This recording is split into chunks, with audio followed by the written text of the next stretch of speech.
नमस्कार। यूट्यूब के सोनांचली corner channel पर इस समय आप सुन रहे हैं उपन्यास कोहबर की शर्त, जिसे लिखा है केशव प्रसाद मिश्र ने। अब तक आप उपन्यास कोहबर की शर्त के खंड 3 के भाग 8 तक का वाचन सोनांचली चैनल कॉर्नर पर सुन चुके हैं। अब लीजिए सुनिए उपन्यास कोहबर की शर्त के खंड 3 के भाग 9 का वाचन। जनेरा की कटाई खत्म हो गई। जुन्हरी और अरहर खेतों में ही पकने के लिए छोड़ दी गई। जिन खेतों में केवल जनेरा था, उन्हें जोत दिया गया। खुटियां उखाड़कर खेत में हाल बनने को छोड़ दिया गया। हाल का अर्थ होता है समतल। कुछ दिन ठहर कर दूसरा जोत और ऊपर से हेंगाई। ढेलों के फूट जाने से खेत की माटी चिकनी और मुलायम हो गई। कतकी के लिए खेत तैयार होने लगे। कछार का पानी सोना में उतर गया था। किनारे की धरती सूख कर कुटकुर हो गई थी, जिस पर किनारे किनारे ही चिकनी पगडंडी निकल गई। पैदल आने जाने की राह एकदम खुल गई। पश्चिम की बारी चंदन के छोटे बड़े 7 खेत पड़ते थे। ओंकार की राय न थी कि इसमें जनेरा बोया जाए, क्योंकि यदि बाढ़ आई तो सारी फसल बह जाती है। फिर खेतों में डाले गए बीज भी डांड पड़ते हैं। किंतु चंदन ने अपनी राय में सब में जनेरा बो दिया। इस वर्ष बाढ़ न आई। जनेरा की दोहरी तिहरी बालों से खेत लद गए। गांव ऊपर इस वर्ष चंदन के घर जनेरा आया। खेतों में ही ठाड्ढा के बोझ बांध बांध कर खड़े कर दिए गए। चंदन दूसरे खेतों की जुताई में लगा था। बाढ़ में बहकर आई हुई गंगा जी की चिकनी मिट्टी खेतों को बेहद उपजाऊ बना देती थी। बाढ़ के आने से लोगों को भदई की फसल तो मिल जाती थी, लेकिन रबी के लिए खेती में जी जान से मेहनत करनी पड़ती थी। हाल बनाने के लिए एक एक खेत को दो दो तीन तीन बार जोतना और हेंगाना पड़ता था। कभी कभी खेतों में दीमक भी लगने लगती थी, इसलिए लोगों को और भी सतर्क रहना पड़ता था। फुर्सत पा चंदन पश्चिम की बारी के खेतों में रखे हुए सूखे ठाड्डा के बोझ देखने आया, तो देखा कि करीब करीब हर बोझ में नीचे से दीमक लग रही है। 2 महीने की माल गोरुओं की खुराक दीमक बर्बाद कर रही थी। लगभग 150 बोझे यदि हटाए न गए तो देखते देखते पूरी तरह दीमक छाप लेगी। सांझ हो चली थी। चंदन बोझ ढुआने के लिए गांव में आदमी ढूंढने निकला। गांव के सारे बनिहार खेतों की जुताई में लगे थे। चंदन ने ओंकार से कहा। ओंकार चंदन को लेकर स्वयं ही खेत से बोझ ले आने चला। पश्चिम की बारी आया तो बाला का बाप पचीसा अपनी पलानी के आगे बैठकर जनेरा का टटका लावा खा रहा था। आगे आगे ओंकार, पीछे पीछे चंदन, दोनों सिरों पर गमछा का फेटा। कहाँ चले राम लक्ष्मण? बैठे बैठे पचीसा ने पूछा। जहां जाते हैं वहां चलोगे? चंदन ने भाई के पहले ही उत्तर दिया। पचीसा को कब पूछे हो जो उसने इनकार किया है? ऐसी बात क्यों कहते हो चंदन? तो चलो खेत में। जनेरा के बोझों में दीमक लग रही है। भैया की देह में पीड़ा है। गांव में बनिहार मिले नहीं और खेत के सारे बोझों को दुआर पर आज टलिया देना है। तो चलो, अंगोछे में गांठ बांधते हुए पचीसा बोला। चंदन की बोली सुनकर बाला और उसकी मां पलानी से बाहर निकल आई थी। सुनती है रे? पचीसा ने अपनी मेहरारू की ओर देखकर कहा। चल। और ओंकार के देखते देखते पचीसा, बाला और उसकी महतारी तीनों पास आकर बोले, चलो। आगे ओंकार, पीछे चंदन, पचीसा, बाला और उसकी महतारी। खेतों में पहुंचकर चंदन ने ओंकार से कहा कि वह बोझे उठवाता जाए। ढुआई बाकी लोग करेंगे। सूरज डूब चुका था। 2:30 रात जाते जाते खेतों में 10-15 बोझे रह गए। इस फेरे में जब सबके संग में चंदन लौटा तो बोला, पचीसा, क्या है? पसंद करके अपनी मजूरी के बोझे छांट लो। जल्दी क्या बबुआ, 5 इसी में से ले लूंगा। बस 5 हमारी ओर से भी। चंदन 10 बोझे पचीसा के लिए छोड़ देना, अब मैं चलता हूं। ओंकार बोला। इतना खुश ओंकार बबुआ, कहो तो एक अरज करूं। अरज? मैं किस अरज के लायक हूं पचीसा? ओंकार बोझ उठाते हुए रुक गया। यहीं का कोई खेत पोतों पर दे देते तो मेरी गुजर हो जाती। लगान जो कहोगे दे दूंगा, चाहे लगान पर दो या अधिया पर। ओंकार पचीसा की बात सुनकर चुप लगा गया। ऐसी बात की आशा उसने पचीसा से न की थी। पचीसा फिर कहने लगा, दोनों भाई यही हैं, पचीसा की बात रख लो। क्यों चंदन, क्या राय है? ओंकार ने पूछा। राय क्या, घर के मालिक तुम हो, हमसे क्या पूछते हो? बोझा उठा दो, हमें चलने दो, जो मन में आए तय तपाड़ करते रहना। चंदन के सिर पर ओंकार ने बोझा उठा दिया। चंदन जाने लगा तो ओंकार बोला, एक खेत तुझको दूंगा पचीसा, पर कौन खेत दिया जाएगा यह चंदन बताएगा, क्योंकि खेतों का मालिक वही है। उसके राज में मैं दखल नहीं देता। बस बस इतना ही काफी है। तुमने हां कर दिया, मुझे इतना ही चाहिए। चंदन जो खेत देंगे ले लूंगा। पचीसा ने बाला के सिर पर बोझ उठाते हुए कहा। बाला के साथ जब उसकी मां भी कुछ आगे निकल गई तो ओंकार बोला, और बाला का ब्याह क्यों नहीं करते? क्या करूं ओंकार भैया, मैं तो बड़े फेर में पड़ गया हूं। दूसरे मर्द की बेटी है, मेरी एक नहीं मानती, कहती है कि दूसरे गांव में नहीं जाऊंगी। ब्याह ऐसे से करो जो मेरी पसंद का हो और इसी गांव में आकर बसे। लड़की ऐसी है कि अच्छे अच्छे नेटुओं के बेटे ललचाए हैं, लेकिन इस गांव में वे बसने को तैयार नहीं हैं, और दो एक जो तैयार हैं इसे पसंद नहीं है, इसके लायक हैं भी नहीं। सोचा कि अगर कोई इसके मन लायक यहाँ बसने को तैयार भी हुआ तो यहाँ पेट कैसे भरेगा। इसी से सोचता हूं कि अब खेती का सिलसिला लगा दो। सुनो, बाला को अब किसी तरह ब्याह ही दो। खर्चे वर्चे की घटती बढ़ती मैं पूरा कर दूंगा, लेकिन इसकी यहां से विदाई कर दो। पचीसा हाथ जोड़कर कहने लगा, जिस कारण तुम ऐसा कह रहे हो ओंकार भैया, वह मुझसे छिपा नहीं है, लेकिन जान करके भी मैं चुप लगा गया कि बड़े घर की बात है। वो हल्ला करने से दोनों की बदनामी होती है। चंदन बबुआ की शादी हो जाएगी तो अपनी ही गृहस्थी में सना जाएंगे, फिर अपने आप ही सब ठीक ठाक हो जाएगा। यह तो नई उम्र का मामला है, समय के साथ सब दब दबा जाता है। द्वार पर बोझ रख बाला, चंदन और बाला की महतारी पास पहुंच रहे थे। बात वही रोककर पचीसा बोला, तुम्हारी शरण में हूं ओंकार बबुआ, जैसे कहोगे चलूंगा। चंदन पास आ गया तो ओंकार बोला, अच्छा मैं तो अब चलूं। चंदन 10 बोझे पचीसा अपने उठा ले जाएगा, बाकी ये लोग ढो ही लेंगे।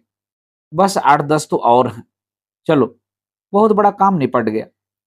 और जाते जाते बोला, जो मन करे वह खेत पचीसा को दे देना, कल से हल चलवाने को कह रहा था। ऐसी कौन सी शायद बीत रही है, कल द्वार पर पचीसा को बुला लो, ठिकाने से बैठकर लगान तय करके खेत देंगे। कि कोई लड़कों का खिलवाड़ है? चंदन ने कहा। पचीसा ठठाकर हंस पड़ा। बाला की महतारी बोली, बाप रे, ये तो भाई को बुद्धि सिखाते हैं, देखने में ही छोटी उम्र के लगते हैं। ओंकार मुस्कुराते हुए बोला, इतना जो अनाज देखती हो बाला की महतारी, सब इसी चंदन के कारण है।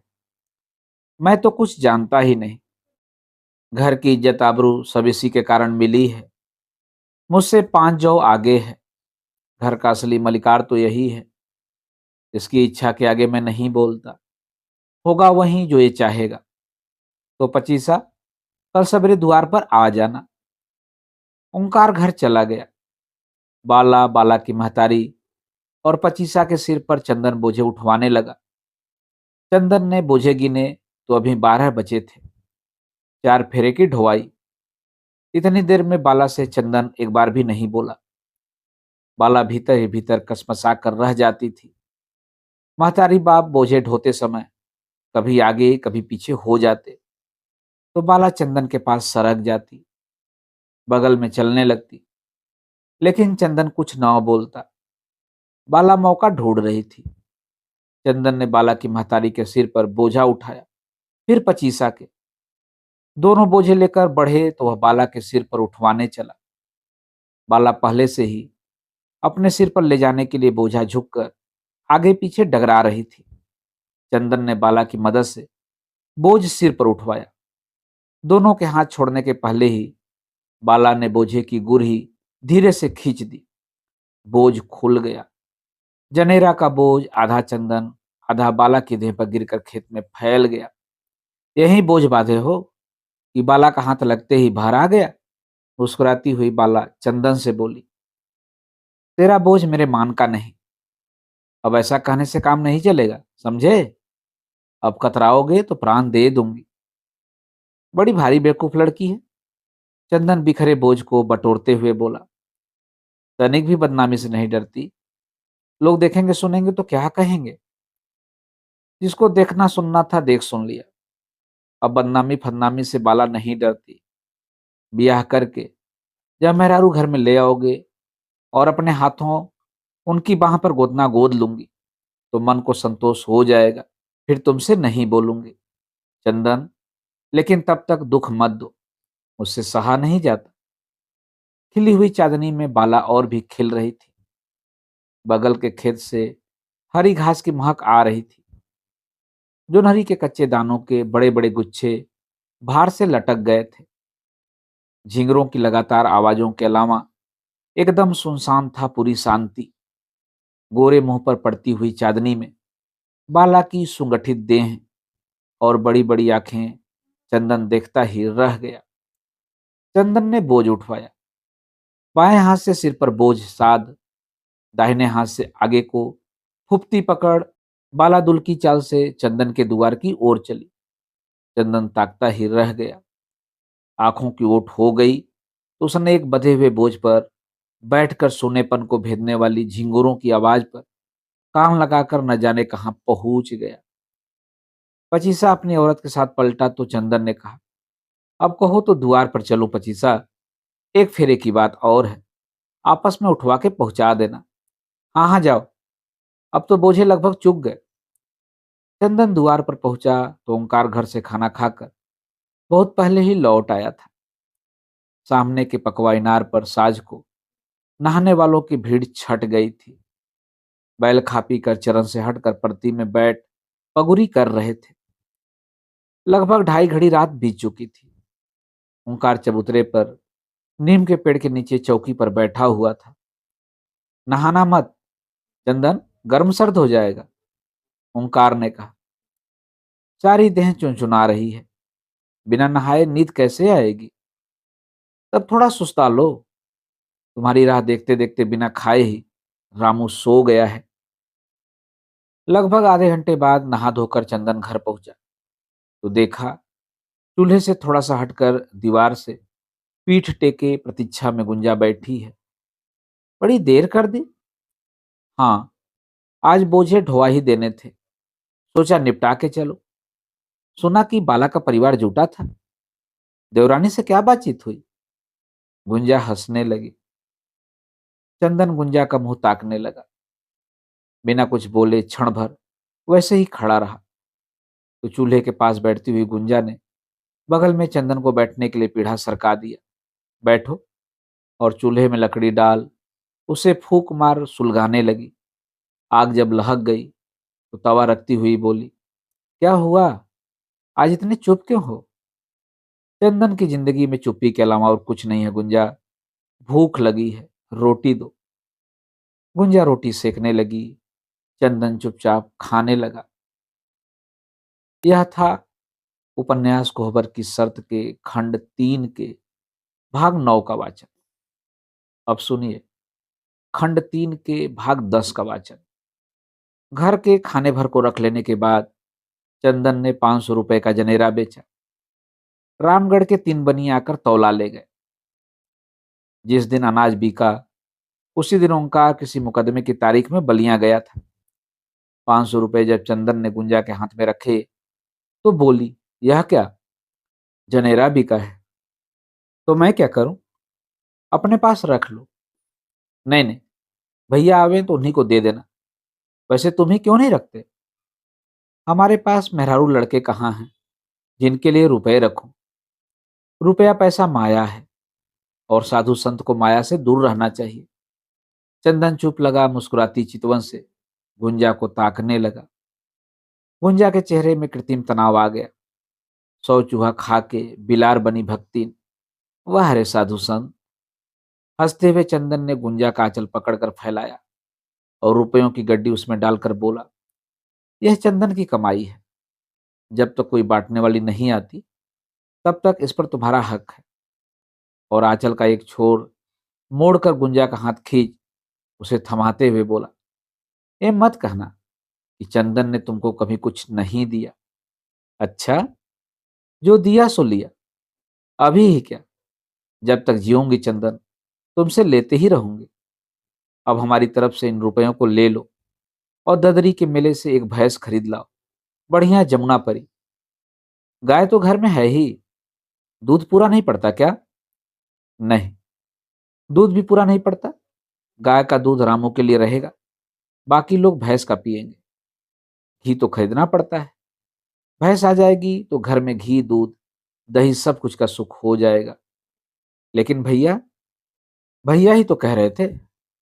उन्होंने ही कह दिया कि चंदन से पूछ के तय कर लेना।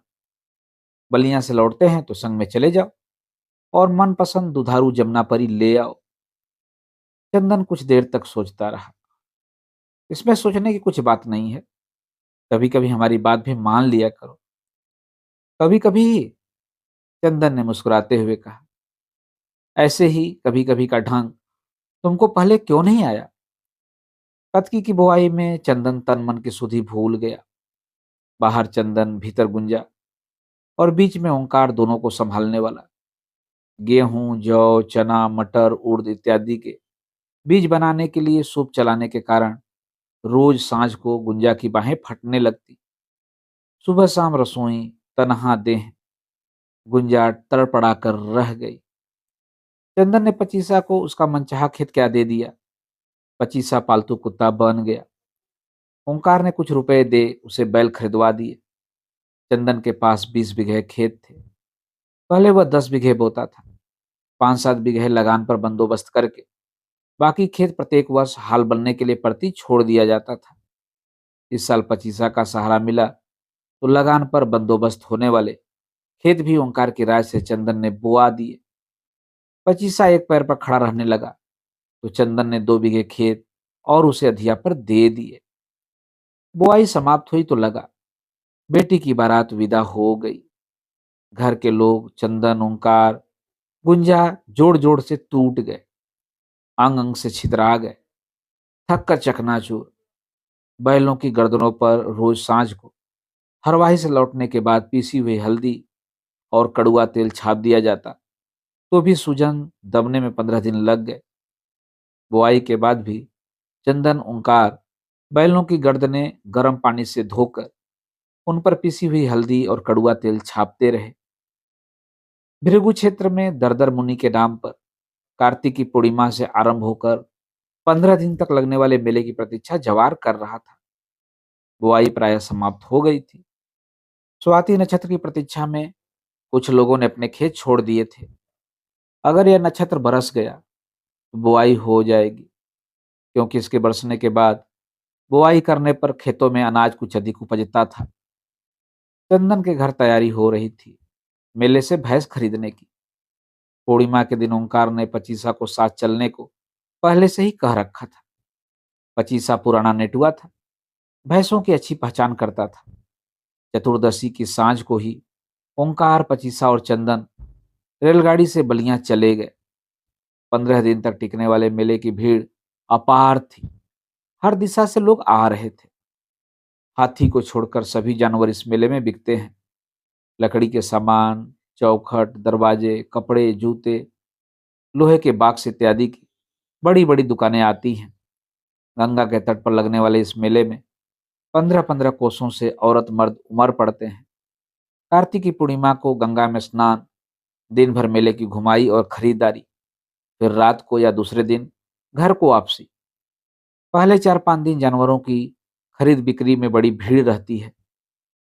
सवेरे गंगा जी में नहा धोकर चंदन, ओंकार और पचीसा ने तय किया कि पहले भैंस खरीदी जाएगी। लोग भैंसों के बाजार में घुसे। एक से एक बढ़िया नस्ल की भैंसें, गोल मुड़े हुए सींगों में तेल पूता हुआ, गर्दन में कौड़ियों की माला और घंटियां टुनटुनाती हुई 5-7 लंबी लंबी कतारों में खड़ी थी। हर भैंस के आगे अपनी मोटरी गठरी के साथ बेचने वाले। आगे आगे पचीसा, पीछे पीछे ओंकार और चंदन भैंस पसंद करने लगे। कुछ देर बाद एक भैंस पसंद आई, पहले बियान की। बातचीत के बाद पचीसा स्वयं दुहने बैठ गया। हल्के मुलायम हाथ पर ही भैंस थन से दूध फेंकने लगी। जैसे तैसे सौदा तय हुआ। पचीसा ने खुशी से हाथ हिलाया। ओंकार ने रुपए गिनकर पगहा पकड़ा। पचीसा पड़रू को आगे ठेलने लगा। चंदन भैंस हाँकने लगा। लोग पैदल गांव की ओर बढ़े। दिन भर की राह थी। यह था उपन्यास कोहबर की शर्त के खंड 3 के भाग 10 का वाचन। अब सुनिए कोहबर की शर्त के खंड 3 के 11वें भाग का वाचन। दूसरे दिन सवेरे 2 घड़ी दिन चढ़ने पर द्वार पर पचीसा आया। चंदन पलानी में से रात का गोबर उठा रहा था। बाहर धूप में ओंकार दतुअन कर रहा था। बगल में कौड़ खाली पड़ा था। पास की लकड़ी से कौड़ की दबी आग इधर उधर करता हुआ पचीसा वहीं बैठकर हाथ सेकने लगा। क्या है पचीसा? ओंकार ने दांतों पर दतुअन चलाते हुए पूछा। आज 3 दिन से बाला को कस के बुखार चढ़ा है, अकबक कर रही है। खरहर चलाते हुए चंदन के हाथ एकाएक रुक गए। वह पचीसा की बात सुनने लगा। तो ओंकार ने पूछा। तो चाहता था कि चौबे छपरा जाके वैद्य जी से कुछ दवाई ले आता। जाओ ले आओ, इसमें पूछने की क्या बात है। लेकिन मैं तो चाहता था कि अगर आकर वह देख भी लेते तो उसकी महतारी को संतोष आ जाता। कल से मुंह उदास किए है, लेकिन हाथ में तो कुछ नहीं है। जाऊं तो क्या लेकर? तो ऐसे साफ क्यों नहीं कहते कि रुपए चाहिए? कितने चाहिए? अभी 10 दो। ठीक है, मैं रुपए देता हूं। दवाई जाकर ले आओ। वैद्य जी से कह दोगे तो वह आ भी जाएंगे। आओ चलो, घर चल रहा हूं, वहीं रुपए ले लेना। ओंकार के पीछे पीछे पचीसा घर चला तो चंदन के मन में कुछ छटपटाहट सी होने लगी। आंखों के सामने बार बार बाला ही आ जाती थी। रह रहकर ध्यान पश्चिम की बारी को चला जाता था। बहुत चाहा कि काम में मन लगाए, लेकिन मन बेकाबू हो गया। चरण पर से गुरुओं को हटाकर अलग धूप में बांधा। फिर पकवा इनार के पत्थर पर गड़ासी की धार तेज करने लगा। ओंकार जलपान करके घर से लौट आया। आते ही चंदन पर बिगड़ा। आज दतवन कुल्ला नहीं होगा क्या? बेर सबेर का कुछ ध्यान है? गड़ासी पीजोने की कौन जल्दी है? उठो, दतवन करके घर जाओ। ओंकार ने चंदन के हाथ से गड़ासी ले ली। पलानी में दतवन खोज दिया है, जाके ले लो। रामू से थोड़ा तेल भिजवा देना, आज घाम में तेल लगाने को मन करता है। मुंह धोकर जलपान करके जब घर पहुंचा तो गुंजा मुस्कुराने लगी। तुम्हारी बुलाहट है। कहाँ? चंदन भेद भरी चितवन से बोला। बस समझ लो। बताओ भी तो। लो, पहले जलपान कर लो, बताती हूँ। गुंजा चंदन के आगे एक कटोरी में तीसी के 2 लड्डू रखती हुई बोली। ऊट के मुंह में चीरा, इतने से क्या होगा? सब एक ही दिन में खत्म कर दोगे क्या? तो ले जाओ, यह भी खाली एक लोटा जल दे दो, जलपान हो जाएगा। गुंजा बिगड़ गई। तुम तो हैरान करके रख देते हो। एक दिन अगर सवेरे कुछ खाने को न मिले तो मेरी आफत कर दोगे, और घर में कुछ बनाऊंगी तो भस्मासुर की तरह एक ही दिन में चट करने के फेर में। हमको क्या, मैं सब ले आके रख देती हूँ। गुंजा झमक कर मुड़ी तो चंदन ने लपक कर उसका आंचल पकड़ लिया। जरा सी बात में खिसिया जाती हो? आंचल अपनी सांस का पकड़ना। गुंजा मुस्कुराती हुई बोली। एक लड्डू मुंह में रखते हुए चंदन बोला। एक और ला दो। भीतर से 2 और लड्डू लाकर कटोरी में रखती हुई गुंजा बोली। देवरानी बीमार है, देखने गए कि नहीं? बकबक ना किया करो, चंदन खाते हुए बोला। हंसी नहीं करती। पचीसा 10 रुपए ले गए हैं, भैया से पूछ लेना। ले गए होंगे। रामू से कड़ुआ तेल भिजवा दो, भैया ने मांगा है। मैं एक काम से जा रहा हूं। और घर से बाहर निकल पहले तो चंदन खंड की ओर बढ़ा, फिर वापस मुड़कर दूसरी गली पकड़ ली। राह में एक दो जगह रुककर पश्चिम की बारी की ओर बढ़ा, गड्ढा पार किया, शिवाला डांग गया। फिर बगीचे में दूर से ही देखा, बाला की महतारी मड़ई के आगे आंगन में बैठी हुई है। पास पहुंचते पहुंचते वह उठकर भीतर चली गई। आंगन में खड़े हो चंदन ने पचीसा का नाम पुकारा तो बाला की महतारी बाहर निकली। बाला को क्या हुआ है? भले आ गए। ऐसा तेज बुखार चढ़ा है कि उसे सुधी भी नहीं है। बस कभी कभी तुम्हारा नाम दोहरा देती है। आओ न, जरा भीतर चल के देख लो। चंदन भीतर पहुंचा तो बाला चादर से मुंह तोप कर चित लेटी थी। महतारी ने द्वार पर से ही आवाज लगाई, मुंह खोल रही, चंदन आए हैं। चंदन का नाम सुनते ही मुंह पर से बाला ने चादर हटा दी। गोरा चेहरा तमतमाया हुआ, एकदम लाल, बड़ी बड़ी आंखों में खींचे हुए डोरे, अस्त व्यस्त बाल।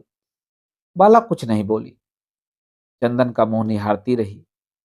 ज्वर से तपते हुए चेहरे में पल भर को चैन आ गया। चंदन ने झुककर उसका मुंह देखकर पूछा, तुम्हारे गाल पर दाने कैसे हैं? दाने?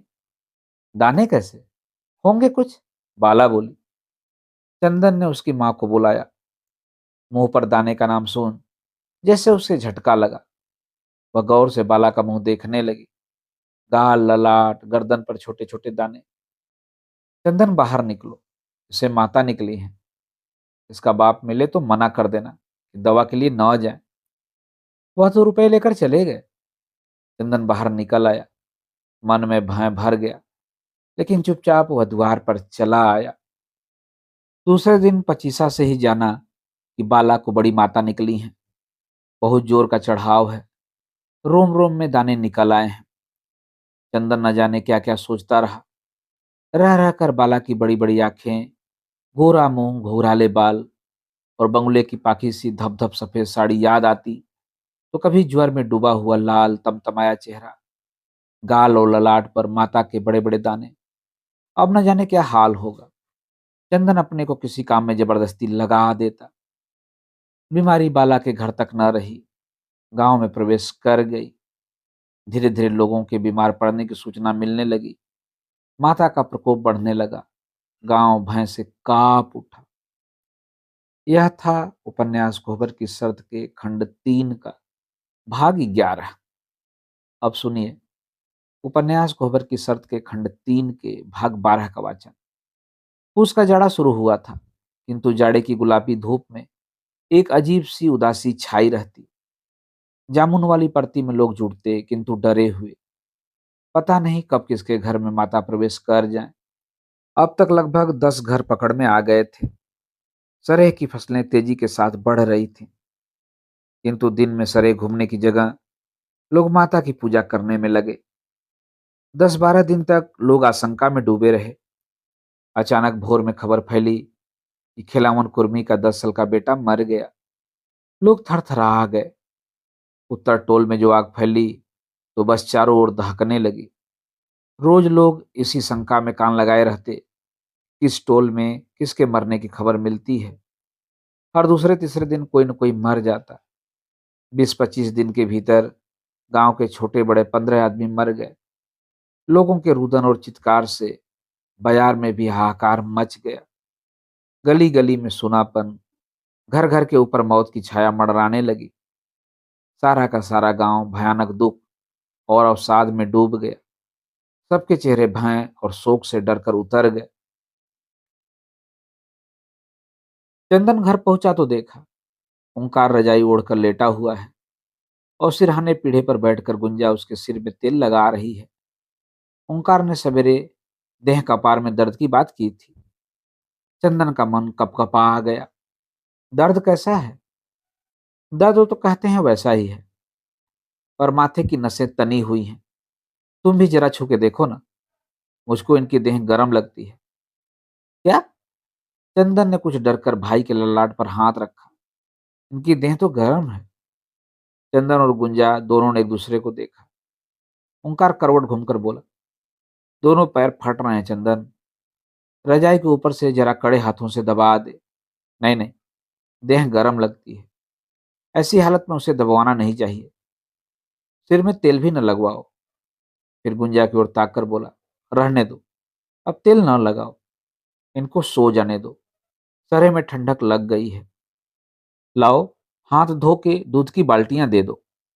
गुंजा ने तेल की प्याली ताक पर रख दी और हाथ धोकर चंदन को बाल्टियां थमाती हुई बोली, बाहर रामू मिले तो भेज देना, और दूध लेके जरा जल्दी आ जाना।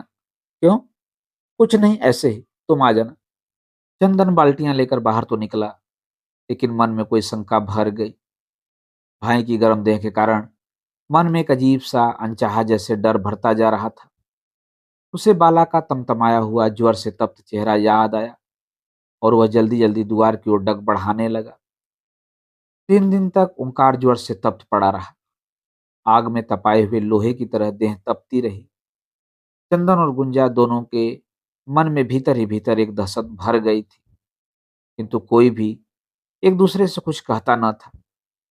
दोनों एक दूसरे की उदास और उत्साहहीन आंखें देखते रह जाते। अगल बगल की बूढ़ी औरतें ओंकार को देख गई थी। ज्वर के लक्षण ठीक नहीं लगते थे। सभी चौथे पांचवें दिन की प्रतीक्षा कर रही थी। घर में एकदम सुनापन भर चला था। घर की एक एक चीज सरिया कर रखने वाली गुंजा अपने तन मन की सुधि भूल गई थी। जो चीज जहां पड़ी थी वहीं पड़ी रह गई। चौथे दिन देह में चेचक के दाने दिखाई पड़ गए। गुंजा कांप गई। बड़ी बूढ़ी औरतों ने जैसे बताया, गुंजा पति की सेवा में जुट गई। दोनों समय नहा धोकर ओंकार ओंकार की खटिया के नीचे की धरती हाथों से लीप पोत, गोइछा हुआ ढेला रख छांक देती, धूप जलाती, घुटनों के बल बैठ असीम प्रार्थना से लिपि धरती पर नाक धरती, और तब चारपाई की बगल में धरती पर बैठकर माता की पूजा और प्रार्थना के गीत गाने लगती। निमिया की डार मैया लावे लीह डुलवा की झूमी झूमी ना। इस अकेले कंठ की पुकार में इतनी विनय और दीनता होती कि घर का कोना कोना जैसे साथ देने लगता। घर के जरूरी कामों को जल्दी जल्दी निपटा धुली हुई साड़ी पहनकर गुंजा बगल में बैठ पति के मुंह पर आंखें गड़ा प्रार्थना के गीत फिर गाने लगती। और चंदन था, जो दिन भर घर और द्वार के बीच जैसे दौड़ा करता, घंटे घंटे पर भाई को देख जाता। सवेरे ताजी पत्तियों से भरा हुआ नीम का छरका तोड़ता और भाई के सिरहाने स्वयं रखता। दोपहर को फिर नीम के पेड़ पर चढ़ता और ताजा छरका तोड़ लाता। सवेरे का रखा हुआ छरका मुरझाने न पाए कि उसे बदल दिया।